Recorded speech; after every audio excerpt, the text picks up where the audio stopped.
the chief of Maharashtra Aam Aadmi Party, he is not happy with Delhi's plight which the people are confronting. He is himself admitted today that when he visited the people that no development has been done. Am I to believe that the promises that were made to the Delhi people were fooled? And yes, and is Arvind Kejriwal a changed man? He has come to power. He an activist turned politician. You are also an activist turned politician. While you are doing something here, and he has forgotten that responsibility and remained as a coterie of people who are guiding him. That is often the subject of discussion. You asked me two questions. Am I happy with the governance of Delhi? I think all that could be done is being done. I am very happy. All right. My point was a much bigger point, which I am saying this country is so complex.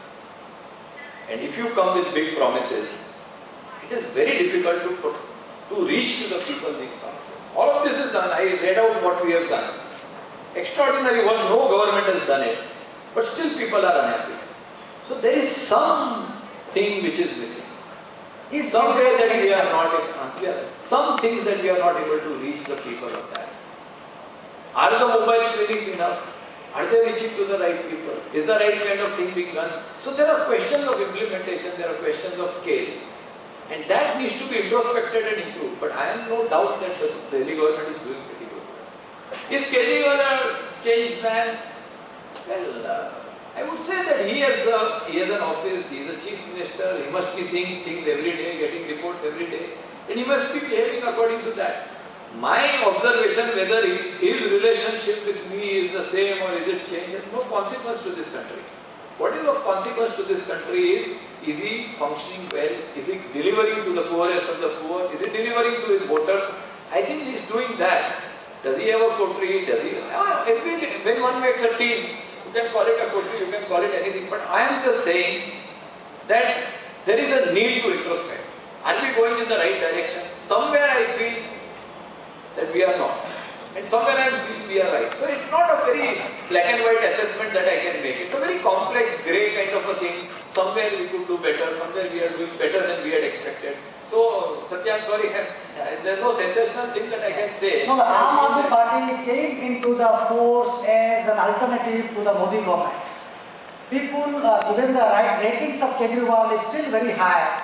My pointed question to you is that, despite your party which claims to be one of the alternative forces in India, why the people like Somnath Bharti, then we had this the minister who was removed from this government.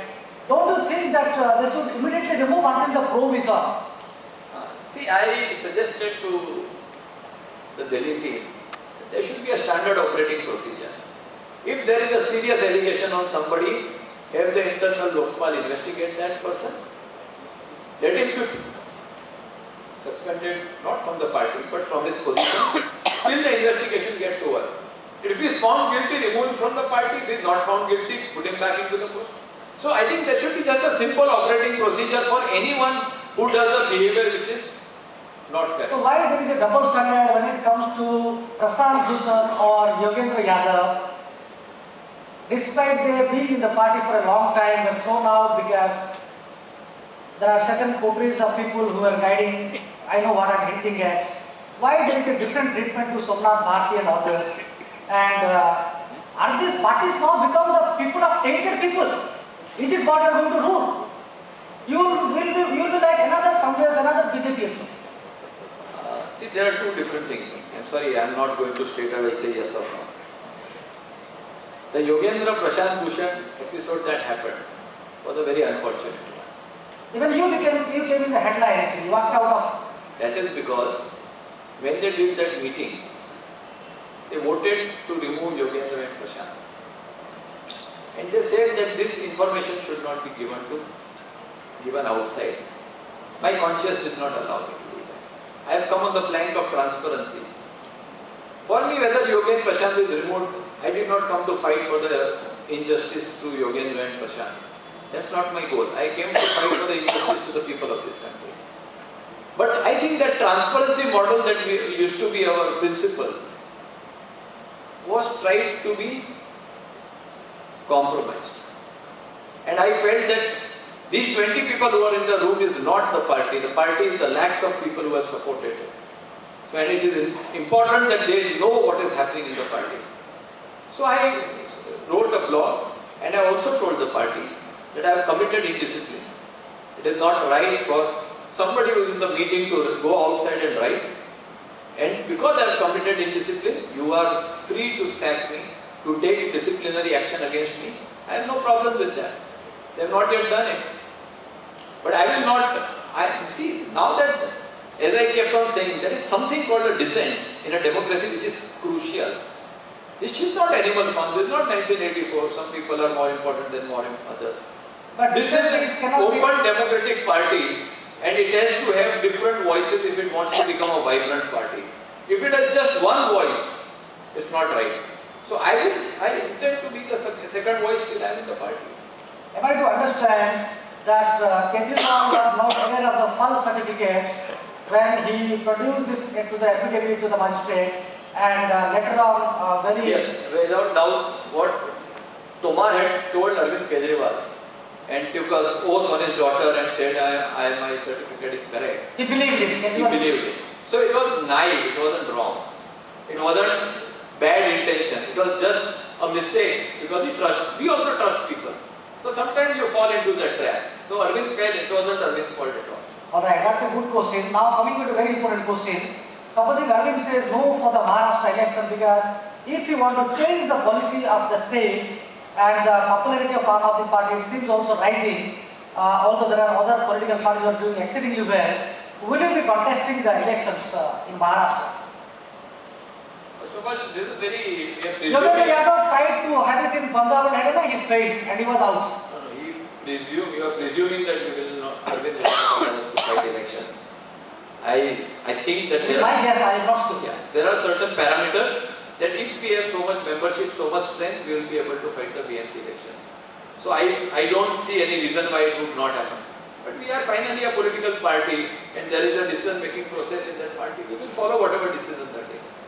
Alright, that is the confession of an activist and politician. Seems to be very angry with the present establishment of Modi government and doesn't seem really comfortable of what is happening in Delhi. Maybe it is because of the inexperience and the people who are dictating the chief minister. So can I have some questions if you could have to mind and to ask them? Questions are not, if there are any questions. Come on, open up if you could have some questions there. Alright, that was a splendid present. Somebody is asking. Yes, please. Again, the gentleman. Yes. You made a comment about Modi being right on the comments on China versus Japan. I tend to disagree with that because why should we always be in a sort of competition with China? This is like parents bringing up their kids that you should come first. China does 8%, you should do 8.5%. We have no competitors with China. In fact, the only way forward is for India and China to collaborate. Even historically, I think we were at peace with each other. Chinese philosophers came to India, wrote histories on India. In fact, much of what we know about India is because of what Fayal and Hewson wrote 5,000 years back. So why can't we collaborate with China and have a very steady, let's say 3.5% rate of growth, which will make us sustainable for centuries to come? Why should we consider ourselves as something which should get exhausted in the next 30 years? You use up all your resources, use up all your minerals just to achieve that magical 8.5% rate of growth, which will sort of finish the country in maybe 30-40 years. Why can't we both settle down to a 3.5% rate of growth and make sure that the world lives for much longer to come? No, I think there is no competition in economy that we are talking about. But I think all of us agree that India has a spine in its place when it allowed the Tibetans to come to India, when it allowed the Dalai Lama to come. So if the Chinese try to bully other countries, we should stand up to it. When it tries to bully us when we want to go to Japan, I think Narendra Modi did a good thing by standing up to him. We should stand up to any bullies, be it China, be it US, be it any country. I think that for a sovereign nation like India is very crucial.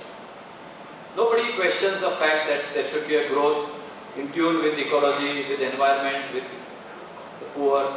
So there are various aspects of growth. I mean, we want that the cake becomes bigger. All of us want that the cake become bigger. But it also is very crucial that the cake is distributed well among its people. Otherwise, there will be social unrest and problems. Thank you very much for this wonderful session. And can I have a small token of appreciation from the committee? Really spoken.